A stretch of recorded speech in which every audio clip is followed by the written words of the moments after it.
The hour of his judgment.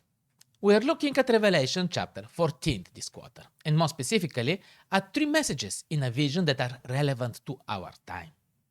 The last couple weeks, we started looking at elements from the first message that is about the gospel being proclaimed to everyone, calling for respect to our God and announcing that the time to end the misery caused by sin, by our separation from God, is coming. To help humanity understand the issue with sin, that because of our choice to break our dependence from God, we deserve the consequences of that choice, which is ultimately death. Because there is no life when you separate from the source of life. God instituted a sanctuary system in the Old Testament Israel. It was grotesque and beautiful at the same time, combining elements of fine artisanry and quality materials with blood and sacrifices. It was to symbolize and help people to get some understanding for what it takes to fix the broken relationship, what it takes to satisfy the demands of justice, and in the same time to redeem us, pay our debt, and give us the opportunity to make our own choice. The sacrifices pointed to Jesus. They had no value on their own, but they were to ultimately point and help people to look towards our only source of hope, the sacrifice of Jesus. Everything in this old sanctuary had a symbolic meaning. It had grace, it had prayers, it had the experience of admitting guilt and insufficiency and transferring it on Jesus.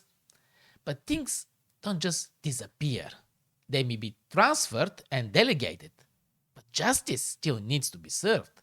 And this process is referred to as the cleansing of the sanctuary.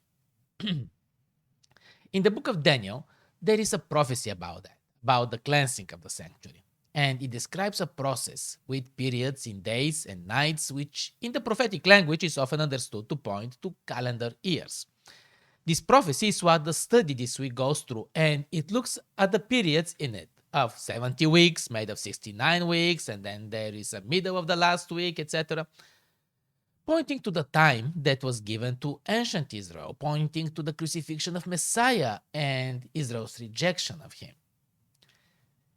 All this is part of a bigger time frame of 2,300 days and nights or years, which leads us to year 1844.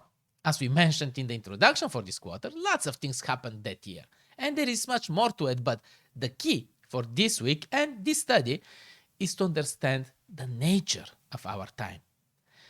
The first angel's message is proclaiming that the hour of God's judgment has come, and our understanding is that the process has begun, and our lives today are a living testimony in the final stages of this cosmic conflict. So, what will I take away from this lesson in the length of one tweet? Hashtag lesson in one. The process of cleansing the sanctuary has begun. We don't know what exactly it means and how long it will take, but we live in a special time and our lives are special testimonies in this process. Join us again next week to continue with worshiping the Creator.